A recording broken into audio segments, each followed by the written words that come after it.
Welcome to CADD5 Introduction to Mechanical Drafting. I'm your instructor, Jorge Ulloa. You can call me Jorge, George, Mr. U, Ulloa, hey you. Email address is julloa@elcamino.edu. So let me introduce myself. I'm a part-time instructor at El Camino College since 2007. I've been teaching on and off Autocad, CADD5 classes, and also Catia classes, which I'll mention later on. I'm actually a full-time structural engineer. I've worked in manufacturing, working at machine shops, sheet metal forming shops, worked in aerospace companies, from big aerospace companies to small startup companies. Also worked in automotive, to big automotive companies, to startup electric vehicle companies that try to compete with Tesla, for example. And I've also worked on lunar spacecrafts. That's where I'm currently working at. I'm working on a lunar lander for NASA. We're a startup company and we got awarded the contract. So on the side, I like to teach part-time and share some of that knowledge with my students and classes. All right, so this is a 3-unit class. Class will be held Monday and Wednesday night from 6 at night to 9:20 at night. The first hour is lecture. So once again, first hour, 6 to 7 is lecture, and 7 to 9:20 is a computer lab or lab hours where you can work on your assignments, whether it's a handout where you have to do some hand sketching or use the computer to complete your drawings.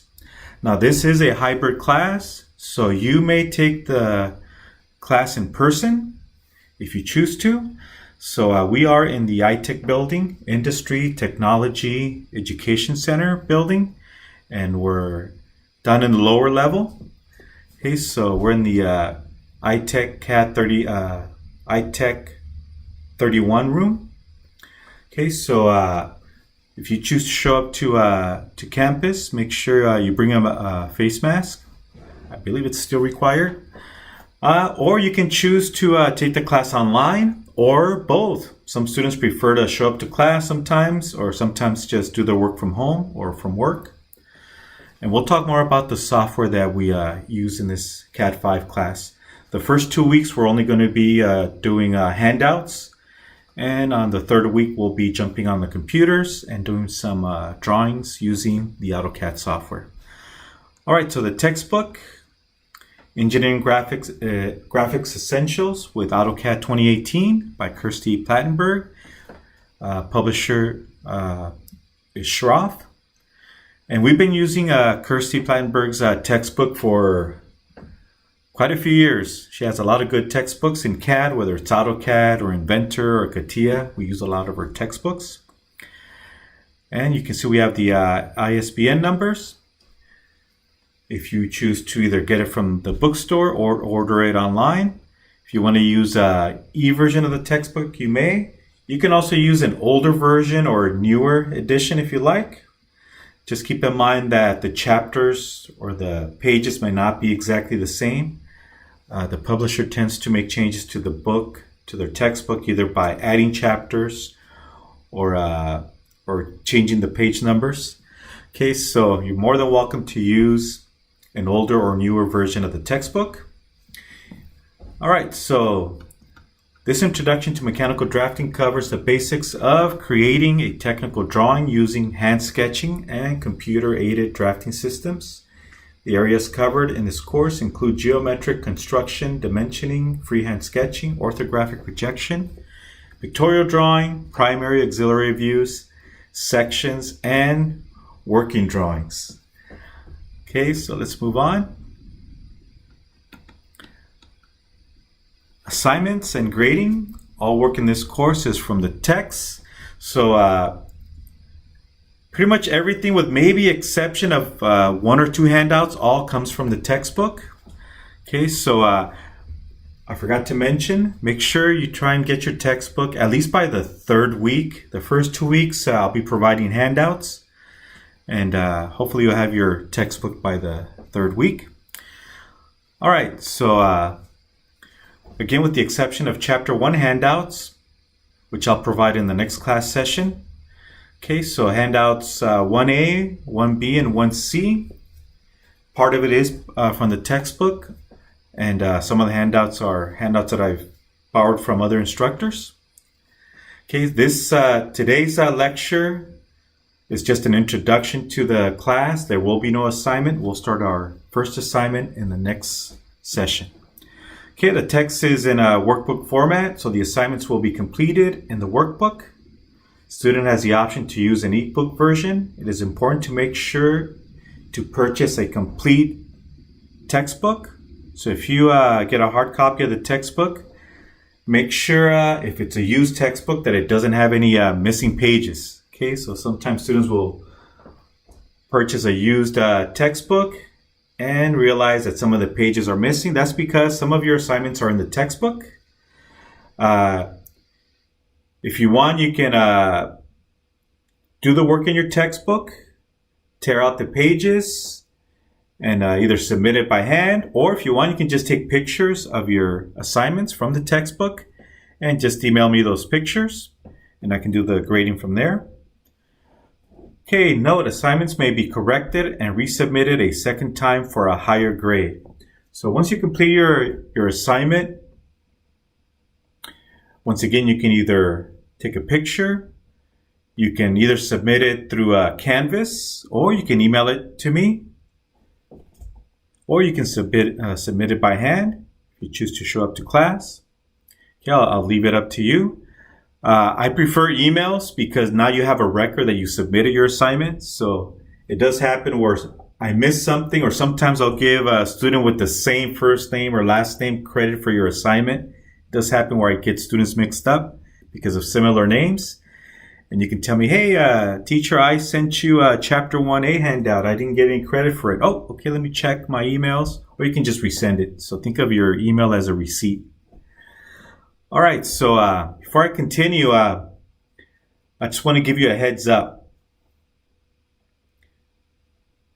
If you were to ask a former student what's the toughest thing about CADD5, they'll tell you it's the number of assignments.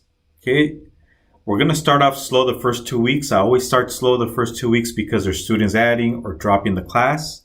But once we jump into that third week, I'm going to step on the gas and accelerate. I'm going to be giving you a lot of homework. And if you don't get a good score on your assignment, when you first submit it, you can resubmit for a second time and get a higher grade. So if you get let's say a 7 out of 10, and you want to go for those 10 points, right? Get 10 out of 10, you can correct your mistakes and resubmit. So you get a second chance to resubmit your assignment. And I will not put a due date on the assignments. Okay, so some students, as they get their assignments, as they start Chapter 1, they want to finish it as soon as possible, submit it, get their points. And I will be posting grades. Usually I start the second or third week. I start posting points so you can see where you stand. And also, there are students that will choose to submit all the assignments at the end of the semester. So I'll give you that option. You can either turn in your assignments as you go. Some students will choose to wait to the last week of the semester to submit everything, which is fine with me. I just hope that you don't fall behind. Don't try and do all the work on the last week of the semester. It's impossible. It's just way too much work. Okay, so I'll leave it up to you. You can submit it as you go. Or you can submit it as you complete the chapter and then submit your assignments. Or at the end of the semester, I'll leave it up to you. I prefer that you submit it as soon as possible, get your points, so that way you know where you stand during the semester. All right, so our first chapter or first assignment will be Chapter 1, which will start in the next class session. There will be handouts. And as we go through the chapters, you'll notice that Chapter 3, if you're using an older version of the text, it would be Chapter 2. Once we jump into Chapter 3, we'll be jumping on AutoCAD. So we'll be using the computer to complete our drawings using the Autocad software. And then Chapter 4, we'll continue on with more AutoCAD. And then Chapter 7, once we do dimensioning, we'll start by doing it by hand. And then Chapter 8, we'll be doing dimensioning in AutoCAD. So let me just give you a quick preview of what type of assignments you're going to be getting in this class. So this is what we're going to be doing in Chapter 3. I'll give you an isometric view, and you are to complete the 3 views. There are lines missing in the 3 views. So you're going to be giving a front view of the isometric view, a side view, and a top view. And there's lines missing. So you'll be completing this in AutoCAD. I will provide AutoCAD files that are incomplete, and you're going to take the 3 views and complete them. And I will provide the answer key. So if I go to the back, you'll see the answer key for this one. And there it is. Here are the 3 completed views, which you'll complete in AutoCAD. Here's the next problem, completed. So on the previous chapter, we'll be doing this by hand. Okay, previous chapter or previous handouts, we'll be completing the 3 views, front, top, and side view by hand. And then on the following chapter, we'll be using AutoCAD to complete the views. Okay, so we'll be doing hand sketching and then using the AutoCAD software to do the exact same thing. All right, so just to give you an idea of what the assignments are going to look like in AutoCAD. So here's one of the problems from that Chapter 3. This is what it'll look like once it's complete. When I provide this AutoCAD file for you, there will be missing lines, and you have to go in there and figure out which lines are missing. And as we go through the semester, the assignments will get tougher. So here's another example. So I believe it's Chapter 7. We'll be doing dimensioning first by hand. So you'll be doing the handouts that I provide for you, or you can do it straight from your textbook, or you're going to be asked to dimension the part. And then in the following chapter, Chapter 8, you'll be creating drawings in AutoCAD with dimensions. And again, they will be incomplete files where you have to go in, complete all the views, and also place the dimensions. And our goal is by the end of the semester to be able to create a complete drawing. So I believe this is Chapter 18. So this is an assignment a student turned in for Chapter 18. So you'll learn how to create a parts list of an assembly. Think of an assembly as a bicycle. Think of it as instructions on how to assemble a bicycle. I don't know if any of you ever bought a bicycle, you have to put it together, or a toy. And think of this as instructions on how to assemble. In this case, we have a milling jack assembly. And we'll learn how to also include a title block and border. And also how to create detailed drawings of each part. So here's the drawing for the main part, which is the base.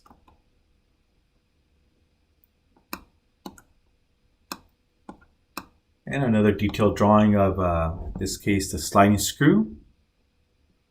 So these are detailed drawings of the individual parts that make up this assembly. Okay, so this is our goal, to be able to provide a complete package of drawings, whether it's a machine shop or a sheet metal forming shop. To either order the parts, you can order simple bolts, screws, and washers from a hardware store or a catalog, and the other parts have to either be sheet metal formed or machined or 3D printed, for example. Okay, so this is our goal, to be able to provide a complete package drawing for manufacturing and assembly. All right, and we are also going to be talking about, believe it or not, threads. Okay, so it doesn't show it here, but it's pointing that this has a 5/8-18 thread using fine thread. Okay, so this is a Unified National Fine Thread callout. And you'd be surprised how many engineers don't know how to create a drawing. Sometimes I get hired by companies or departments in an automotive company, for example, just to create drawings because either they're young engineers or even experienced engineers don't know how to create a complete drawing or how to properly dimension a drawing, and how to call out threads, or what size holes to use for a certain bolt or nut, for example. Okay, so besides doing structural engineering, sometimes I do get hired just to specifically create drawings, and it pays well. 30 years ago, you were expected, anybody working in a machine shop, metal forming shop, anybody taking CAD classes, whether it was Autocad or 3D modeling in CAD, or even young engineers or engineering students, you were expected to know how to create a drawing and how to properly dimension it. But around, 1990, we started losing that art of creating drawings. Universities now don't emphasize creating drawings. Even big companies will tell their engineering departments, hey, you know what? Don't worry about drawings. We'll just give the machine shop a 3D model of the part with a few dimensions and let them create the drawings in-house. So we are losing the art of creating drawings. And once again, I'm surprised how many engineers, even experienced ones, and including the young engineers and interns, do not know how to create drawings. Okay, so but it pays well for those of us that do know how to create them. All right, let's continue on. Okay, so once again, these are all the assignments for this semester, and I'm giving you that warning. It's a lot of work. Again, there's no due date, as I mentioned before. And try not to fall behind. Don't procrastinate, because you will pay for it at the end. It will become overwhelming. All right, so total points on the assignments is 700 points. Now tests. We'll be having a test roughly every 4 weeks. So 4 weeks from today, or 4 weeks from Wednesday, we will be taking our first test. And I will give you a heads up. Okay, so we'll be taking a total of 4 tests. The first test, 50 points. Midterm. So midterm, we will be taking our test number 2, 100 points. And we'll have test 3, 50 points. And the final exam is 100 points. So that's a total of 300 points for tests. And if you include the assignments, that's a total of 1,000 points. And yes, I will be providing extra credit. Okay, so I think I'm going to be providing at least 100 points of extra credit during the semester. And just like I didn't do this before, but ever since this COVID pandemic, I decided not to put a due date on tests. Before COVID, I used to give students a week to submit their test. I would give them their test, and they had a week to submit it back to get the full credit. But now, since we're doing this online and because of the COVID pandemic, I've decided not to put a due date on the test. You can submit it as you complete it, or you can wait till the end of the semester if you like.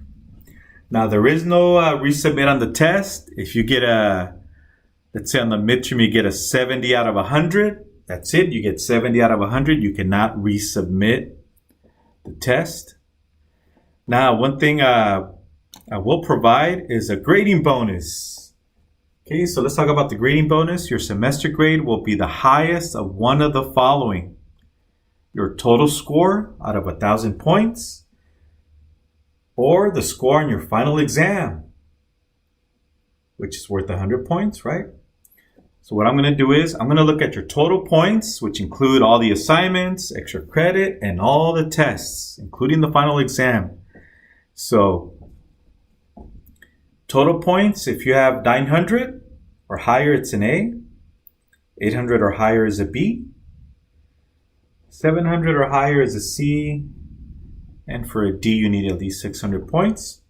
So let's say at the end of the semester, you've turned in your assignments, or not all of your assignments.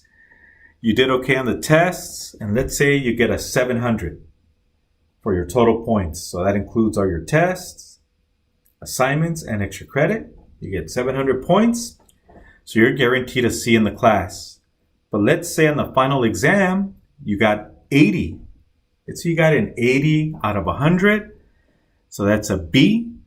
Okay, so since your final exam score is higher than your total score, then you will receive the grade for this semester based on your final exam score. Okay, so the final exam, it cannot hurt you, it can only help you. Now, there are some students that will try and go for the grand slam, I guess you can call it, and do very minimum work, turn in a few assignments, just the bare minimum, and maybe go for less than 600 points and try and hit a home run on the final exam. Yeah, there are some students that are probably getting a D, let's say 600 points, and they score, 80 out of 100 on the final exam. So they're guaranteed a B. Okay, the highest of the two, right? But those are rare. Don't think you can just lay back the whole semester and think you're going to ace the final exam. Okay, so the final exam is not easy. It's actually a tough exam.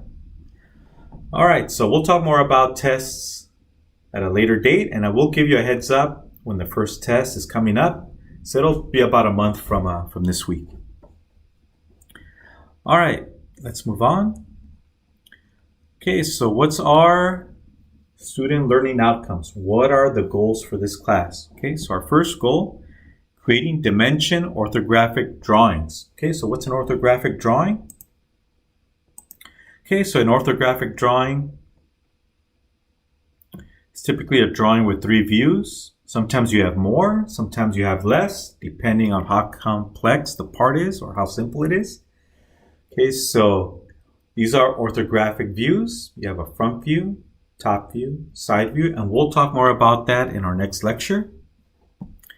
And then we have dimensions, right? So we'll be dimensioning our orthographic views, just like I showed you here in this AutoCAD example.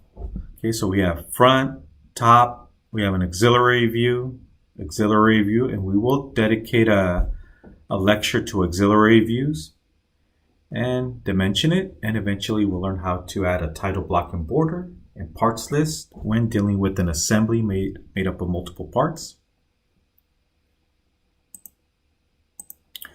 Okay, so once again, our first goal is creating dimension orthographic drawings.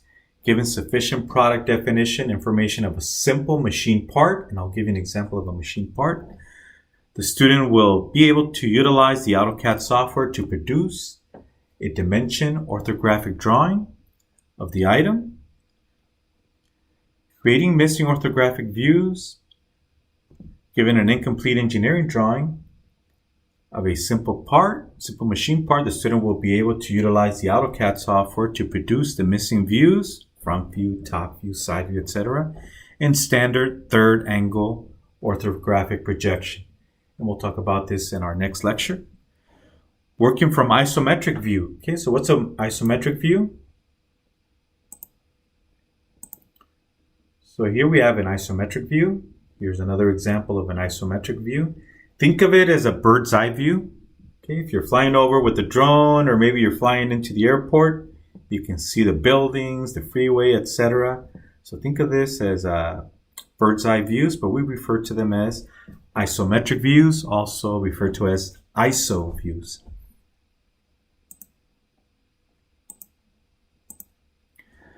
Okay, so once again, working from isometric views. Given an isometric drawing of a simple machine part, the student will be able to utilize the AutoCAD software to produce front, top, and right side orthographic views in standard third angle orthographic projection. Another common projection is first angle, which is used a lot in Europe and other countries. But here in America, we prefer third angle projection, which we'll discuss in our next lecture. Okay, disability statements. Students with disabilities who believe they may need accommodations in this class are encouraged to contact the Special Resources Center on campus as soon as possible to ensure such accommodations are implemented in a timely fashion please contact me privately to discuss your specific needs. All right, so I just wanted to emphasize once again that this is a hybrid class. You can do it all online. You can do it in person, and or you can do both. If you want to sometimes come to class because maybe you need some extra help, or you prefer to do it at work or from home, I'll leave it up to you. And just another thing I wanted to mention is even though class hours are from 6 to 9:20, I don't enforce the hours. I know some instructors are very strict and they want you to be there. For those of you that do show up to in-person classes, they pretty much enforce all the hours, right? They want you to be there from beginning to end. I don't. Before COVID, students would come into class, sit in for the lecture from 6 to 7, and after the lecture, I can tell you maybe about half the class would leave and just do their work from home. The other half would stay and take advantage of the computer lab or also my help if they needed it. And even though this class, because of COVID, we're only allowed to have up to 11 students in the class, I'm going to go ahead and add more students. Okay, so I know some students that are listening to this lecture want to add the class. I am going to add, I think there's about 10 students that want to add the class. And the reason I feel comfortable adding other students, as I've always had, is because some students will do everything from home. And I can tell you that at the most, with the exception of the first day of class, at the most, maybe 3 students will show up to the computer lab. Those that prefer to just do it on campus, or maybe they don't have access to AutoCAD, whether it's at work or from home. So once again, I don't feel uncomfortable adding a lot of students to the class because most students will just do it online, and it shouldn't affect anybody. So I may be overwhelmed with grading papers, but it's something I'm used to. All right, so in a later video, I will show you how to download the software. There is a free student version of AutoCAD that you can download, and for the last 10 years, it was pretty straightforward. You just go to the link I'm going to provide you in a later lecture and just follow the steps. Provide them with your email address from El Camino College, and they would give you free access to the student license for 3 years. It was very straightforward. 15 years ago, they were very strict. They wanted to see student ID, class syllabus. They wanted a copy to make sure that you are a student. And it seems like they're starting to enforce that. Some students last semester mentioned that they had trouble getting the AutoCAD software. Let me just go ahead and quickly show you what it looks like. So this is what AutoCAD looks like for PC Windows. And also when you go to download their software, there is a version for Mac. So some of you are Mac users. The Mac commands are set up a little different than the PC Windows. There's a lot of drop downs you have to go through. And I don't know how to use the Mac version, but luckily for you guys, you have YouTube. You can always say, hey, where do I find the line command? I want to create a line, right? You can always simply go to YouTube, and after a little bit of practice, you'll get used to it. Okay, so once again, Autodesk, which owns AutoCAD, they're getting strict on who do they give a free license to. So if you need a letter of recommendation, or you need to go take your student a photo ID and maybe scan it and send them a copy, you may need to do that.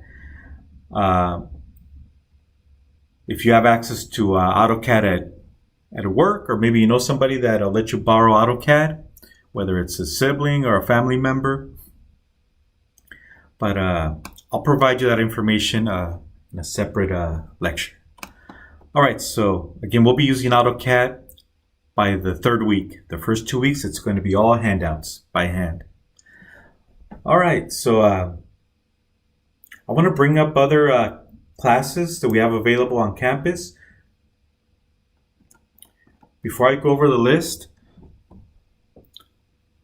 let me go back to CADD5, Intro to 2D Drafting and Autocad, which is our class.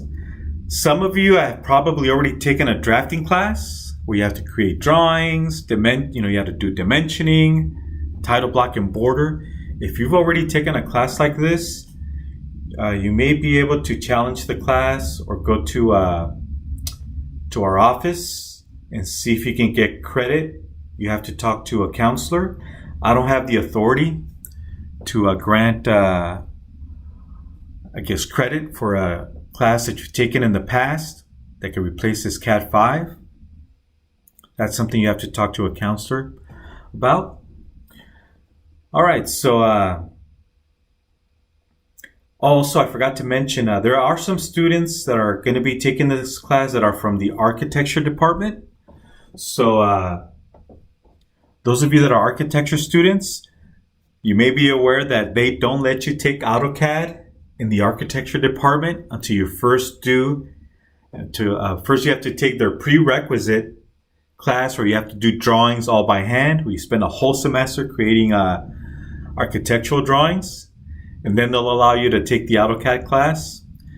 Yes, so this class, CADD5, as you can see, it's all mechanical. Right? So this is a mechanical drafting class. Type of drawings you see in a machine shop, metal forming shop, automotive, aircraft, spacecraft, for example, drones. Okay, so even though this is not intended for architecture, you're more than welcome to take this class. Architecture is very similar when it comes to setting up drawings, comparing it to mechanical drafting. By the way, my degree is structural engineering for architecture. So I took a lot of drawings, classes of architecture back in college. So I can tell you it's very similar, the way you set up your drawings.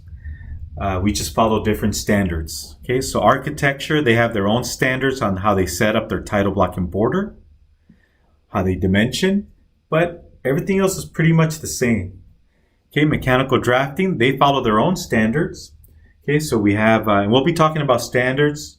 We have the ANSI, ANSI standards, American National Standards Institute, standards that we follow on how to set up a title block and border, how to dimension, what size text to use, for example. We also have the ISO standards, the International Standards Organization. So they set up their standards in Europe, which a lot of other countries follow, on how to properly dimension, what symbols to use on a drawing. There's also the JIS, the Japanese standards. Okay, so be aware that all these standards are out there that we all follow, even standards on how to call out threads on a bolt or threads on a hex nut, for example. Okay, so they have to follow a standard, even when it comes to machining. Okay, so, but as time goes by, a lot of these standards are getting very similar, whether it's American or international or Japanese standards. Okay. All right, so let's go back to what CAD classes do we offer here at El Camino College. Okay, so we offer AutoCAD, CADD5. 15 years ago, when I first started teaching here at El Camino College, or 14 years ago, we did have a beginning AutoCAD class, CADD5, and then we had an intermediate CAD7 and a CAD10 advanced 3D AutoCAD, but those have been replaced with other softwares. So we brought in Inventor. Inventor is a 3D modeling software. Now AutoCAD, we're using it to do 2D, right? Flat drawing on a single plane. And then we have 3D modeling. By the way, AutoCAD will do 3D modeling. Okay, so, but AutoCAD is not the preferred software when it comes to 3D. But for 2D, AutoCAD is probably the most recognized software out there, okay, when it comes to 2D drawing. So Autodesk, which owns AutoCAD, decided to come out with Inventor to compete with other 3D softwares. So Autodesk also owns Mechanical Desktop, but Inventor is their most popular 3D software for mechanical drawings or mechanical modeling, 3D modeling. And they also own Rivet. Okay, so Autodesk owns Autocad, Inventor, and I do mention Revit.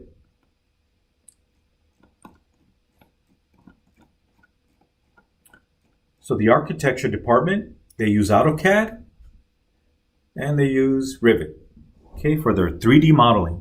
Okay, that's something you can look up on YouTube if you're curious of how Rivet works in comparison to AutoCAD 2D. And again, there's also AutoCAD 3D, which we no longer teach here.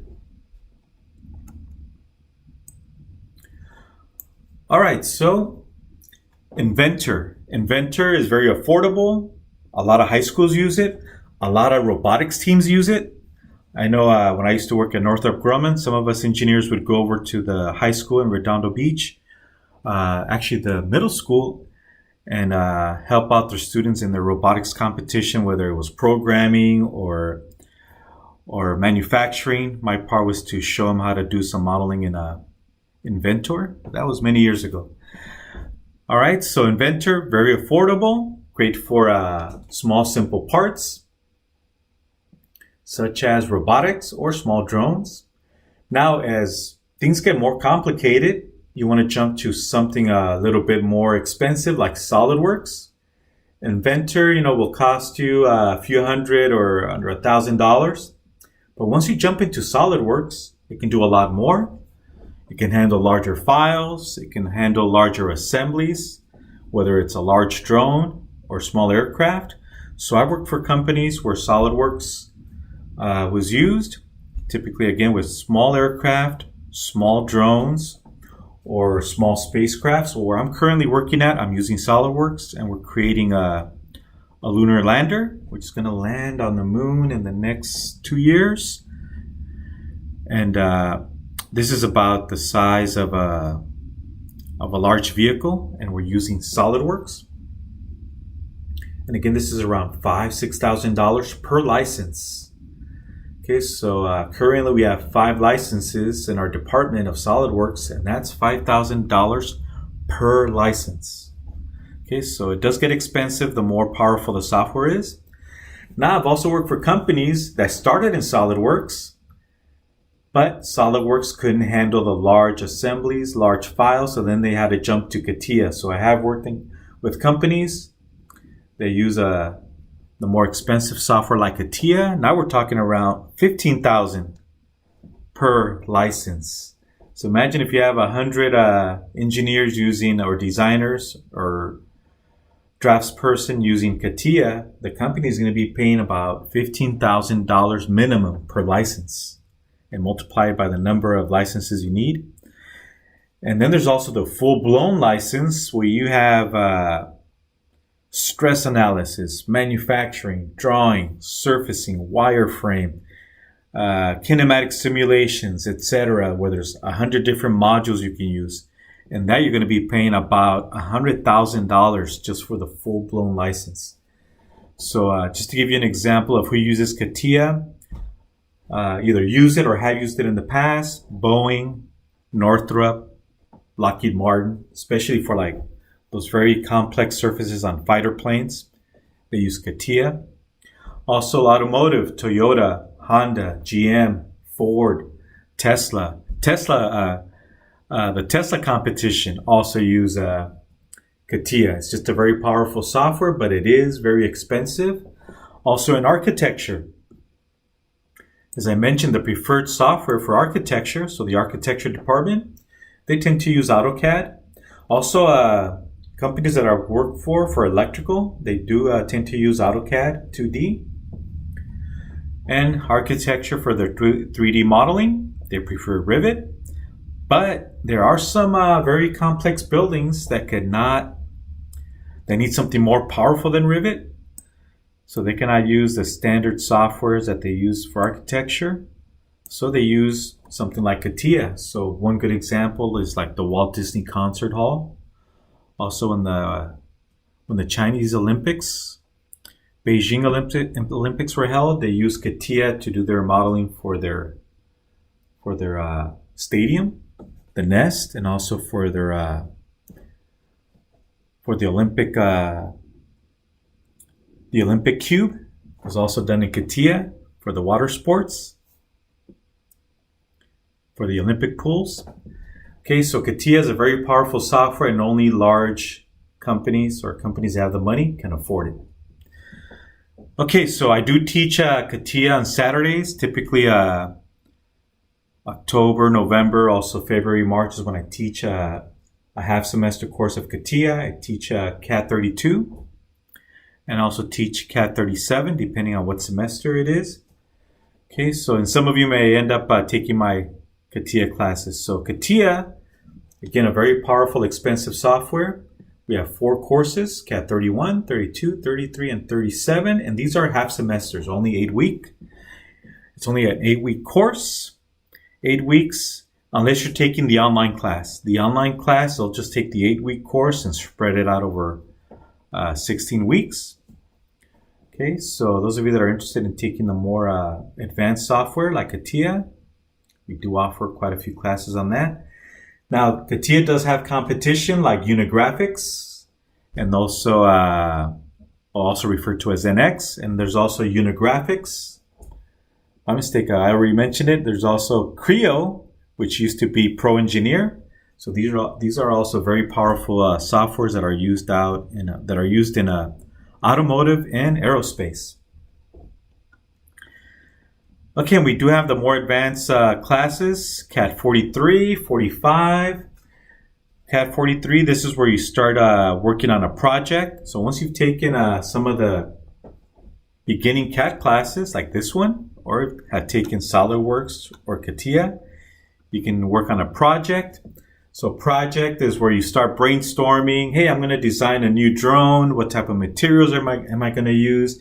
Am I going to use carbon fiber? Am I going to use aluminum? Am I going to use a combination? Am I going to 3D print the part? Am I going to use sheet metal forming? Am I going to use machine parts? So the design process of how to, from going from a paper, an idea on paper to the final product.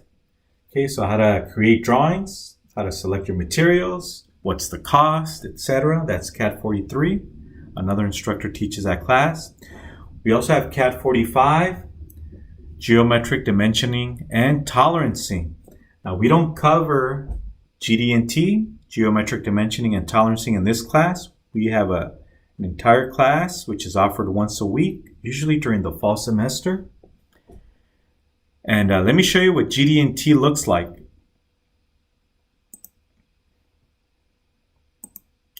So this is what GD&T looks like. We will be creating drawings like what you see here, but we're going to be using simple horizontal and vertical dimensioning, but we're not going to be using these symbols. So these are all GD&T callouts and tolerancing, which we're not going to use. Okay, that's a whole different class. I will mention them later on when we do dimensioning, but for our class, we're going to do very simple dimensioning, as I showed you, using horizontal and vertical dimensioning, and also some aligned angle dimensions. And we also have angular dimensions. Okay, we're going to keep it simple. We're not going to be using GD&T. It's overwhelming, just so you know, so that's why we keep it as a separate class. And just to give you a warning, learning GD&T is pretty much like learning geometry for the first time. Go back in time when you first took geometry and it seemed almost very foreign with all these postulates and theorems and, hey, how do you define a triangle? SSS, SAS, same idea, kind of the same idea, but it's just to give you an idea of how complex it is to learn GD&T. And that's another reason I get hired, not only to create drawings like what you see here, but also to apply GD&T callouts, tolerancing. So again, we're losing the art of drawing and applying GD&T, but for those of us that do know it, we get paid pretty well to come in and do drawings for departments or for companies, whether it's automotive or aerospace. All right, so let's continue on. And there's also CADD5 Independent Study. Okay, there you'll work with one of our more seasoned veteran instructors that'll provide you with a project to work on. Get some credit there for independent study. Okay, other classes that we offer also in the iTech building, machine tool technology. So this department has their own drawing class where they do blueprints. Okay, so if you go to YouTube or just go online and Google blueprints drawing, and you'll get some funny looking drawings with the blue background, because that's the way we used to create drawings and print them out. This is before we had inkjet printers. Okay, we used to do it using I think it's ammonium. If you ever operated one, you had to pour that liquid into the printer, which would come out with the blue background using chemicals and using this. It was almost like producing your own pictures. So those of you that are photographers and you have to develop your own pictures, it's pretty much almost the same thing. Okay, so they do blueprint drawings without using the blueprint method of printing.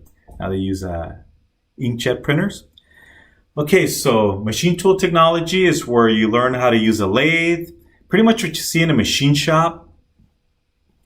And they also go over 3-axis and 5-axis machining and how to program, how to do NC programming.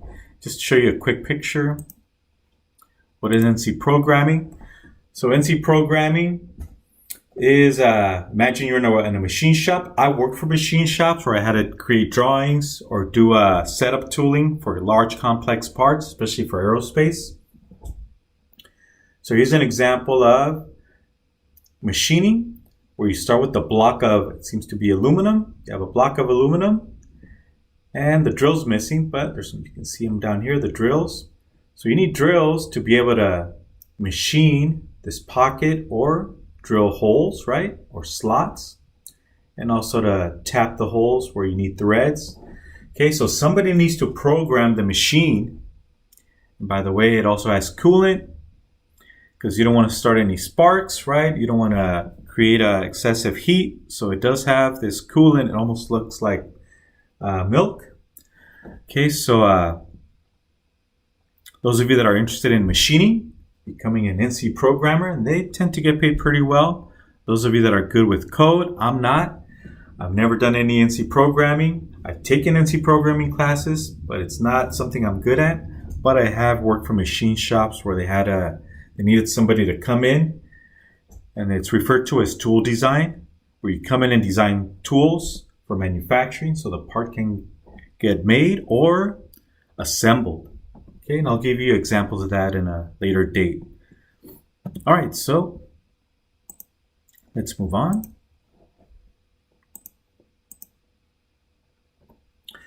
Okay, so these are just some of the classes that we offer here on campus.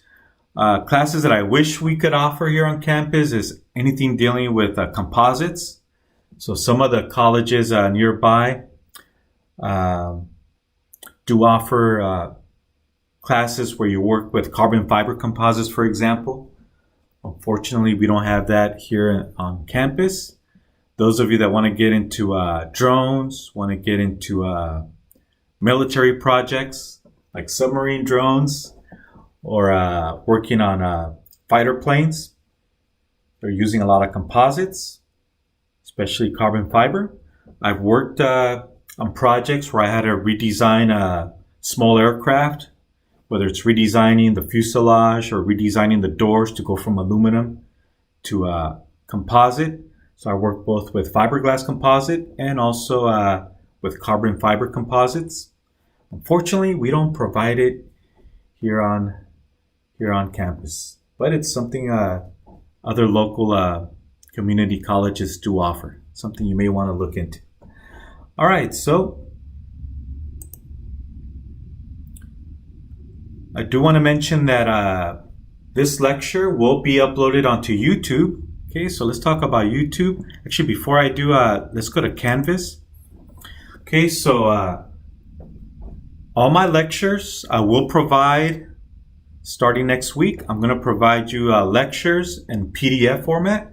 So I actually do create my lectures on PowerPoint and then I convert them to PDF. So you can follow along on the PDF version of it. But I also have the full lecture that I do upload into YouTube, okay, where you actually hear me go through the entire lecture if you choose to listen to me go over it step by step. Okay, so, and I will upload all the assignments and all the YouTube video links onto Canvas. Okay, so those of you that know how to use Canvas and prefer to use Canvas, okay, I don't know exactly how students get to Canvas, but for us, we can just click on Canvas from here. So you're going to go into My ECC. You log into My ECC account. Go to Canvas. For us instructors, we can go to Canvas from here. Okay, so if I click on Canvas here, so it'll take me to the classes I've taught last semester and also the ones that I'm going to be teaching this semester. So I will be loading up the assignments and the lectures and the YouTube links onto Canvas. And I prefer the calendar to just place it going through the calendar. So if you go to the class and then go to calendar, I haven't posted anything yet for this semester, but if I go to one of my previous classes from last semester, you can see, and this is CADD5 from last semester, where I cover, let's take a look here. So we are going to have 2 chapters where we're going to cover threads and fasteners, right? We're going to talk about bolts, nuts, how to properly call out the thread size, whether it's inches or millimeters. Okay, so just to give you an example, so this from last semester, chapter 15, which we will cover in this class. So you can see I provide a YouTube link to the lecture covering threads. I will provide the lecture in a PDF format, no sound. I will provide you with the any handouts needed to complete the assignment from your textbook. Also the assignment as a PDF. And I will also provide you the answer key, the solution. So you can always check your answers before submitting your assignment. And again, if you don't get a perfect score on your assignment, you can always resubmit to improve your score. This may take a minute to load, but let's go ahead and take a look at chapter 15, which will cover the second half of the semester. It may take a little while to load. Oh, go back. I misclicked. Let me try it again.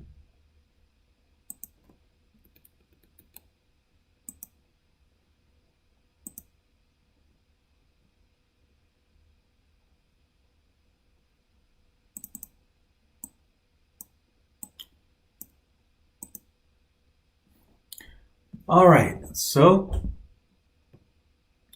here we have the lecture. And again, we mentioned standards. Remember we talked about standards?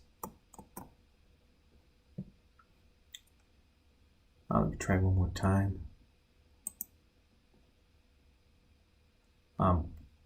Clicking on the wrong or hitting the wrong key. Go ahead and expand. Okay, so we are going to be talking about the standards, the ANSI, American National Standards Institute, ASME. I did not mention ASME, but here it is, American Society of Mechanical Engineers, ISO standards, International Standards Organization, and we also have the JIS, Japanese Industrial Standards.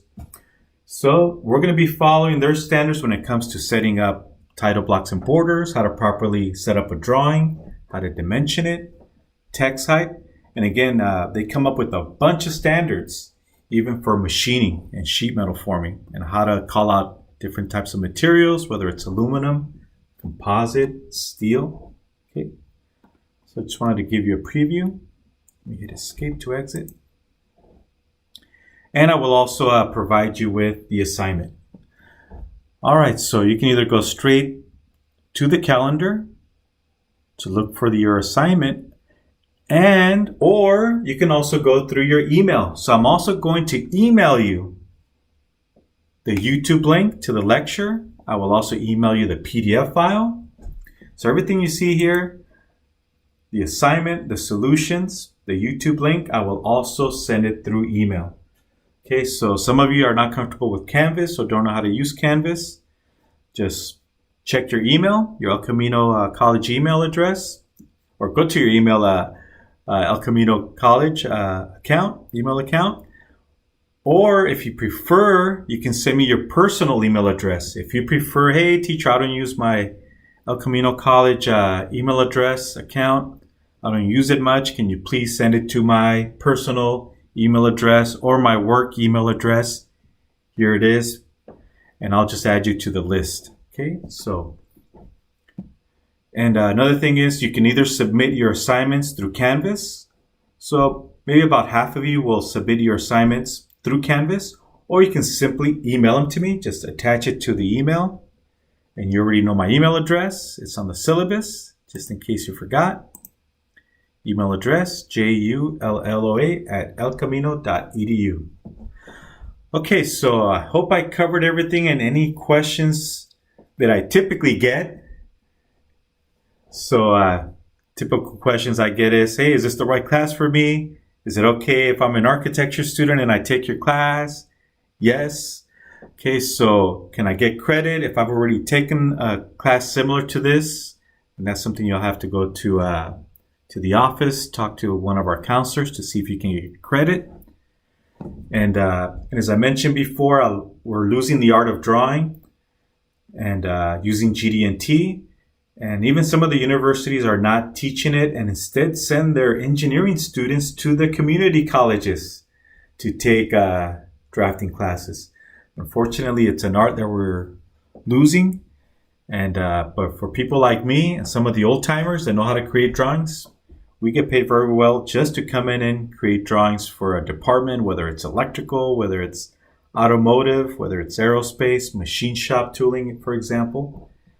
Unfortunately, we're losing the art, and this is an introduction to drawings. We're not going to do anything complex. It's just giving you the basics on how to create a drawing, and hopefully by the end of the semester, you'll be able to defend yourself out in the real world. All right, so this is the end of the introduction to CADD5, and in our next class session, I will provide you with our very first assignment out of Chapter 1. End of lecture.